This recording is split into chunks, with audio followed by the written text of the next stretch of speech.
नमस्कार, आप देख रहे हैं पहाड़ टीवी और मैं हूं नवल खाली। चुनाव के नतीजों से ऐन पहले खरीद फरोख्त की जो सुगबुगाहट है वो भी तेज हो गई है और जैसे जैसे चुनाव के नतीजों की तारीखें नजदीक आ रही हैं वैसे वैसे भाजपा और कांग्रेस जो दोनों दल हैं वो अपनी अपनी सरकार बनाने के लिए गठजोड़ की तैयारियों में भी जुट गई।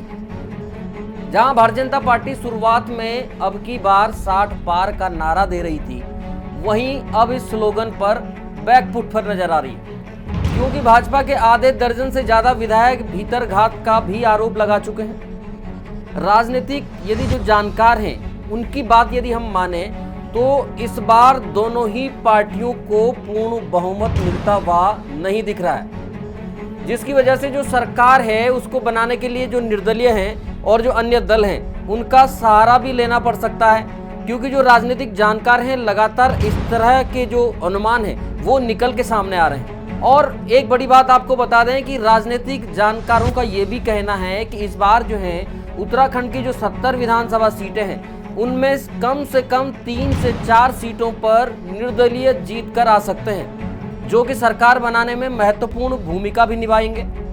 लेकिन इसके अलावा यदि बात करें तो अभी चुनाव नतीजों से ऐन पहले जो विधायकों की खरीद फरोख्त है उसको लेकर के सुगबुगाहट तेज होने लगी है, क्योंकि कांग्रेस पार्टी के जो अध्यक्ष हैं गणेश गोदियाल ने कहा है कि जो विधायक हैं विधायकों की खरीद फरोख्त के मामले में उन्होंने ये भी कहा कि भाजपा का जो ट्रैक रिकॉर्ड है वो बहुत ही खराब है, क्योंकि वो इसको जो है 2016 में जो हुआ था तो वो कह रहे हैं कि 2016 की तरह जो खरीद फरोख्त है वो इस बार नहीं होगी।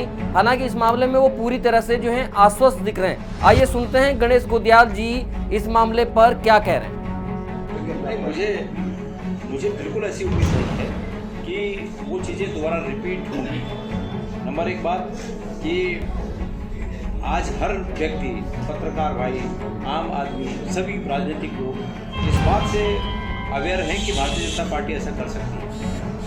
तो जब चूँकि पहले से पता है कि इनका ट्रैक रिकॉर्ड इतना ख़राब है तो एहतियातन सब जो है ये जानकारी रखते हैं। तो अब ऐसा होगा मुझे लगता है 2016 में क्यों मैंने पहले दिन प्रेस में आके नहीं कहा विधानसभा से कि भाई कल रात को कुछ लोग ऐसे ऐसे प्रयासों के साथ मेरे पास आए थे। हमने कहा क्योंकि वो किया उन्होंने तो हमने कहा और उसका परिणाम विधानसभा के पटल पर देखने को मिला।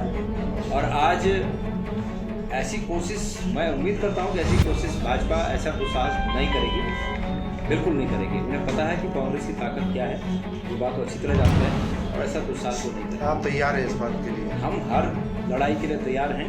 भारतीय जनता पार्टी के हर प्लेटफॉर्म पर दो हाथ के लिए हम तैयार हैं, पूरी तरह तैयार। हालांकि गणेश गोदियाल कह रहे हैं कि भाजपा दोबारा ये दुस्साहस नहीं करेगी, लेकिन गणेश गोदियाल को भी कहीं न कहीं आशंका है कि भले ही कांग्रेस के विधायकों को भाजपा अपनी तरफ नहीं खींच पाएगी, लेकिन निर्दलियों को लेकर उनके मन में भी आशंका लगातार बनी हुई है। अब इस मामले में जब हमारी बात जो है भारतीय जनता पार्टी के प्रवक्ता से हुई तो एक बार भारतीय जनता पार्टी के प्रवक्ता को भी हम लोग सुन लेते हैं कि भारतीय जनता पार्टी जो है विधायकों की खरीद फरोख्त का जो आरोप लग रहा है कि भारतीय जनता पार्टी का जो ट्रैक रिकॉर्ड है वो खराब रहा है। 2016 में कांग्रेस पार्टी इसको पूरी तरह से जो है झेल चुकी है। तो अब भारतीय जनता पार्टी का इस पर क्या कहना है वो भी हम एक बार सुन लेते हैं। देखिए, गणेश गोदियाल जी को कोई भी आरोप लगाने से पहले अपने गिरेबान में झांकना चाहिए ना। वो भूल गए कि हरक सिंह रावत जी ने कांग्रेस के माननीय विधायक मदन सिंह बिष्ट जी को मित्रवत अपने घर पर बुलाया, उनसे सारी बातें उगलवाई और फिर उनका स्टिंग सार्वजनिक कर दिया। अपने स्टिंग में कांग्रेस के विधायक मदन सिंह बिष्ट क्या कह रहे हैं? वो कह रहे थे कि गणेश गोदियाल जी समेत 1 दर्जन से भी अधिक कांग्रेस के विधायकों को कांग्रेस में ही बने रहने के लिए हरीश रावत जी ने किसी को 1 करोड़ और किसी को 50 लाख रुपये दिया। तो कांग्रेस के प्रदेश अध्यक्ष हैं गणेश गोदियाल जी। जब हरीश रावत जी को लोग छोड़ के भाग रहे थे विधायक, तो गणेश गोदियाल जी ने भी बतौर मदन सिंह बिष्ट 50 लाख से 1 करोड़ रुपए की राशि दी है। अब गणेश गोदियाल जी ये कह रहे हैं कि भारतीय जनता पार्टी 2016 रिपीट कर दे, इसकी हमको आशंका है। अरे भाई 2016 में भारतीय जनता पार्टी थोड़ी ना गई थी कांग्रेस के विधायकों को उनके घर में बुलाने। वो तो माननीय विजय बहुगुणा जी पूर्व मुख्यमंत्री के नेतृत्व में कांग्रेस और हरीश रावत जी से परेशान होकर 11-12 विधायक जो हैं वो भाजपा में आने का उन्होंने प्रस्ताव रखा। हमने उनको अपने यहाँ ले लिया।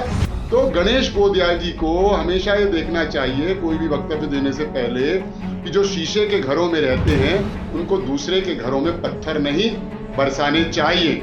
गणेश गोदियाल जी का नाम स्वयं मदन सिंह बिष्ट जी ने, जो कांग्रेस के विधायक हैं, हरक सिंह रावत जी को लिया और हरक सिंह रावत जी ने जो है अच्छी मित्रता निभाते हुए वो मित्रवत बातों को सार्वजनिक करके स्टिंग कर दिया। अब हरक सिंह रावत जी भी कांग्रेस में है, मदन सिंह बिष्ट जी भी कांग्रेस में है और गणेश गोदियाल जी तो कांग्रेस के प्रदेश अध्यक्ष हैं। कुल मिलाकर अब चुनाव के नतीजों में चंद ही दिन शेष हैं। वहीं सूत्रों के हवाले से ये भी बड़ी खबर हम आपको बता रहे हैं कि भाजपा और कांग्रेस दोनों जो दल हैं उनके जो प्रत्याशी हैं जिन पर उन्हें पूरा भरोसा है कि वो चुनाव जीतकर आ रहे हैं, उनको दोनों ही पार्टियां फिलहाल सेफ जोन में अन्य प्रदेशों में भी भेज रही हैं ताकि किसी भी तरह की जो तोड़ फोड़ है वो न हो पाए।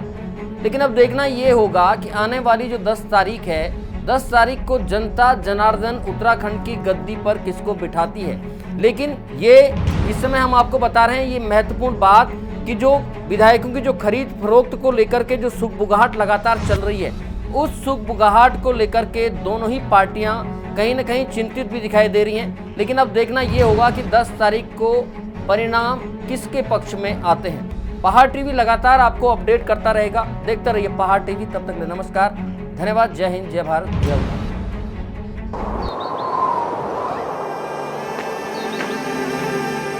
है बेखौफ उम्मीद का रंग।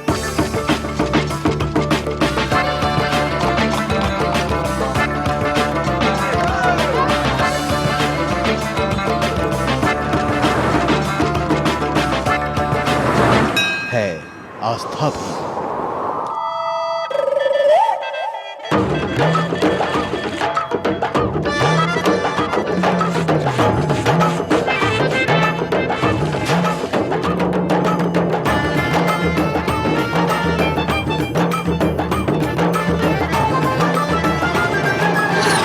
ये है मेरा उत्तराखंड।